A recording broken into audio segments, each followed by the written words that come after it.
planning na magkaroon tayo ng Mother's Day surprise. Titingin tayo ng car for mommy here. And also, hindi ko sure kung makapag-test drive tayo today. Pero if not, tingnan tayo ng model ng car na pwedeng gamitin for mommy. So let's go. So ito yung isang option natin. Ito yung VF3.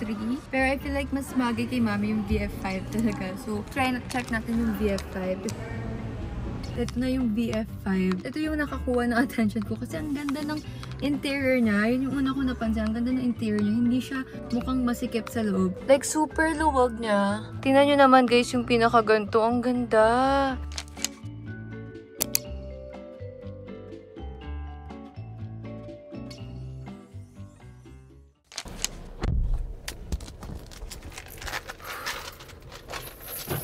Since Mother's Day today, I'm gonna surprise my mom. I'm gonna show her this new car. And I feel like magugulat siya kasi biglang may kotse. Ipagda-drive din natin siya. Yung nasa likod na yung mga items. Like, wait, I'm gonna show you guys.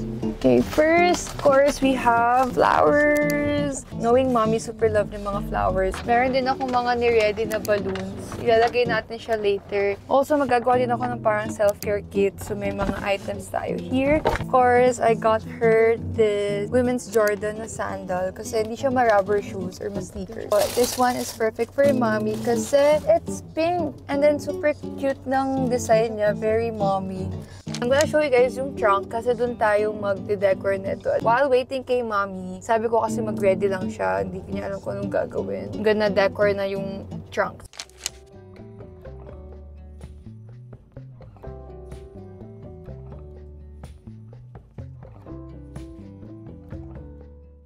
Yes, si mommy. Uy! Ngayon naalis tayo today! Saan tayo pupunta? Basta, sumakay ka lang, ma. Wow, may paslit ka pa. Sabi ko, mag-ayos lang siya.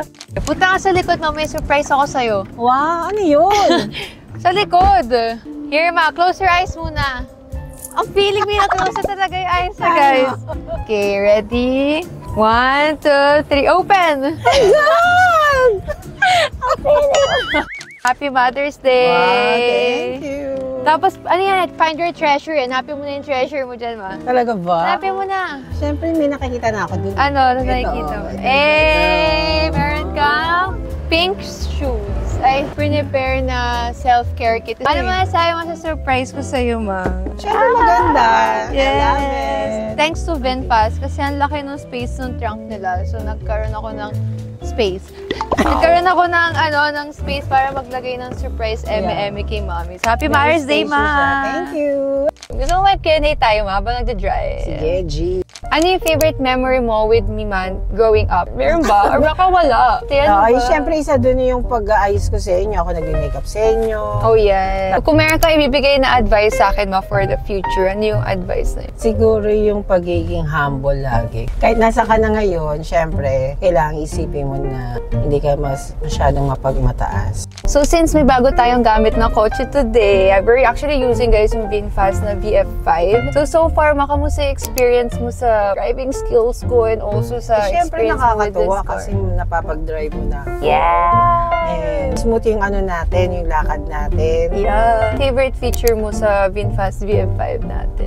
Ngayon kasi parang gusto ko yung electric, yung Oh, yeah! feature. Spacious yung interior, tapos maluwag yung legroom. Hindi ko pa nasabi sa inyo, fully electric pa itong VinFast VF5. So, kung naghahanap kayo na very sustainable na car, lalo na these days, ito na yung car for you. And also, it's really easy to use. Parang kahit di ko ito i-maneho. Parang very, super comfy siya i-drive. As someone na for errands lang yung driving ko, I think this one, perfect siya kasi very lightweight pag nagda-drive.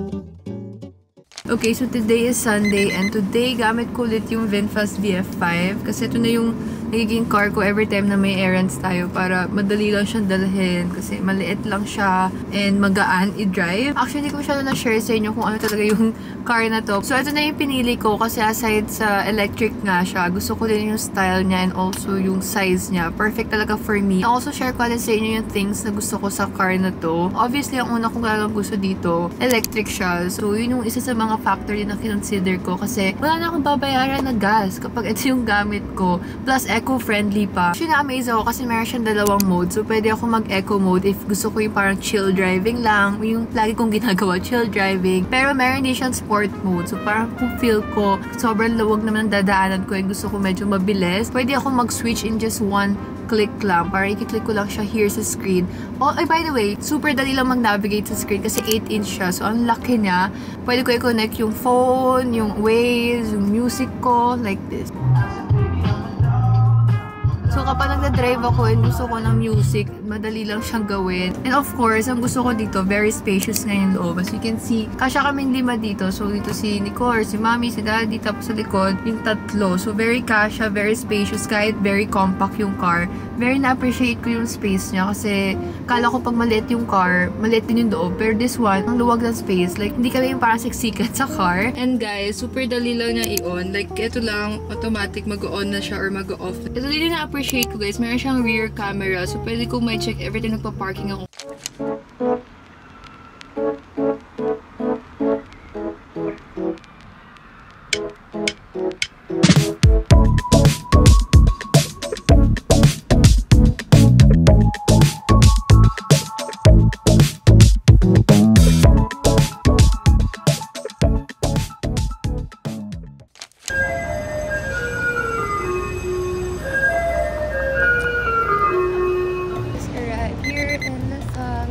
Library kasi may meeting ako for my internship ng 1 PM. So, I get na sa live para malamig kasi ang init sobra today.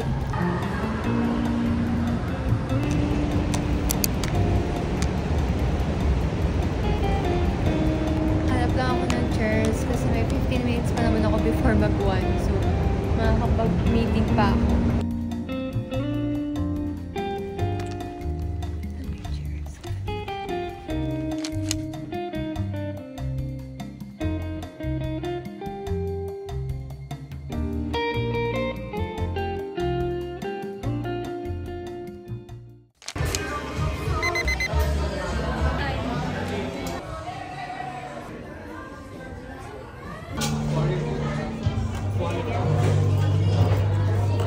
Right now, I'm here sa Produce. Nag-order lang ako ng lunch ko kasi it's currently 2:31 PM and hindi pa ako nagla-lunch. Actually, breakfast ko nag-cereal na ako kanina so medyo gutom na ako. Nag-order din pala ako ng matcha kanina sa Elsewhere kasi gusto ko matry yung matcha nila doon. So it looks something like this.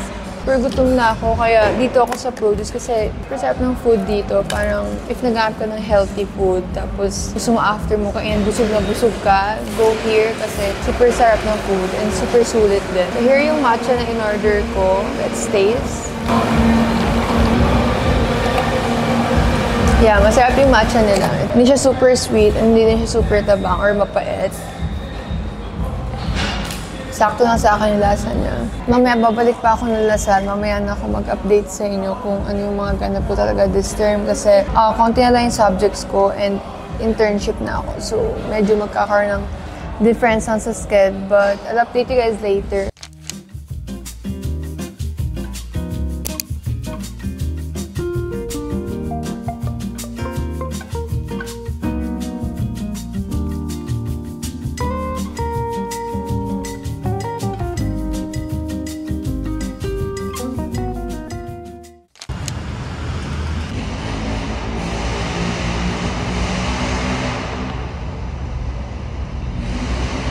Done, nasa lunch guys. Right now, hanap ako ng area sa Gox kasi doon lang mag-laptop para mainom ko pa yung matcha ko. Hey guys, I'm here na sa library. Kaya ako bumubulong. But anyway, itatapusin ako today deadlines for work and also deadlines for my internship. So, laptop lang talaga ako the whole day. Wait din namin si Daddy before kami umuwi. So, we still have a lot of time to spare. It's currently 3:33 pa lang naman. Actually, this term, dalawa lang yung subject ko. Actually, 3 or 4. Pero isa, retreat lang, then GTMs, then dalawang subject. Yun lang naman yung update natin sa term na to. And hopefully, makapag-vlog pa din ako. Lalo na yung sa internship kasi office siya and more on shooting contents lang. So, mainly ko ano yung ginagawa ko din for work. Halos similar lang. But this time, for a specific brand lang. Well, excited naman ako kasi it's something na ginagawa ko na before. Kaya ako nasa Lasal ngayon kasi may pinasa na ako document. Pero online lang kami for 2 weeks. Hopefully makapag-vlog ako face to face. Kasi nahiya ako mag-vlog kapag may class na talaga. So, yun, magtatapusin ko muna yung mga kailangan ko tapusin. Kasi medyo madami pa sila.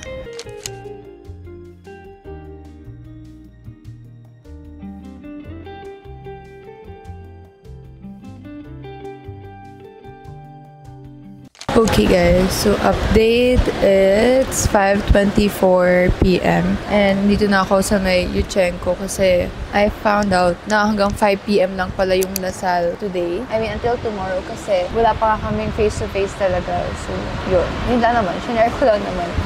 Ngayon, nagagawa ko ng schoolworks na. Kasi hindi pa ako done sa work stuff ko kasi I have to edit my vlog pa for a brand and then also yung Japan vlog ko. Hindi ko pa. But right now, magpo-focus muna ako sa school stuff ko kasi medyo para hindi lang din ako malito. So that's one thing that I do kapag medyo natatambakan na ako ng mga kailangan kong gawin.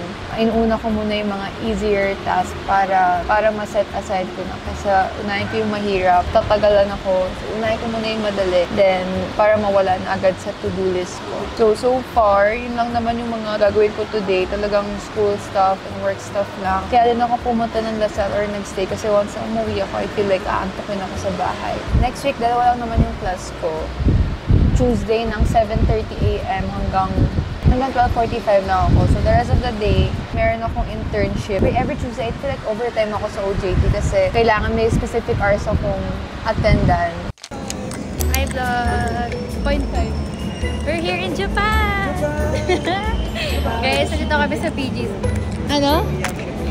Shibuya. Pupunta kami dun sa may, yung may cut, yung may 3D na cut. Di ba sa Japan, may ganun din.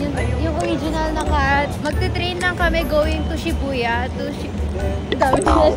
Ano next station? What? Shibuya, Harajuku. Shinjuku. Shinjuku, tsaka Kamsamnida. Nag-0.5 pa sa video. Sa damit. Parang nakita ko yung block na tapos, 16.5 din. So, parang... Ayaw, may din. Pero ito yun, diba? Bagay. Pwede ito. Sumisayamasu. Just arrived here in Lasal. I think it's around 3 p.m. na. And actually Wednesday today, but I'm here sa Lasal kasi mag-shoot tayo ng contents para dun sa internship ko. So, I'm gonna meet my thesis mates also in a bit.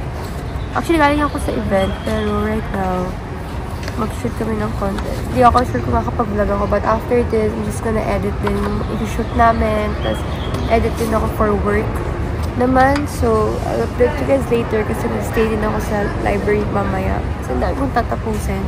Live pala ako kanina. Mag-edit din ako mamaya sa library pala because this weekend din yung deadline and by weekend, may event ako for YouTube stuff. So, I need to finish my internship task para hindi ako matambakan and mabalance ko pa ng parehas. Ganda ng view ko dito. Like, ang saya-saya mag-stay lagi dito kasi ang ganda ng view. Say hi to my vlog.